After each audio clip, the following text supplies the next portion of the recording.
मुख्यात बुलढाण्यातील चिखला गावातील राड्या प्रकरणी मनोज जरांगे पाटील आक्रमक झालेत आणि चिखला गावामध्ये छत्रपती शिवरायांचा पुतळा बसवण्यावरून 2 गटात वाद झाला होता।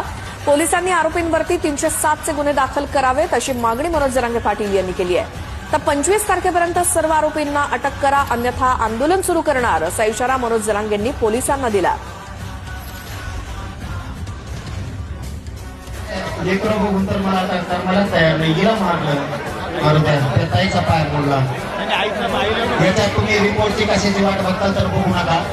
307 चे गुन्हे दाखल करून यांचा उद्देश वाईट कृत्य करण्याचा तिचे विषय होता। ह्या कलमा सगळ्या लावून घ्या।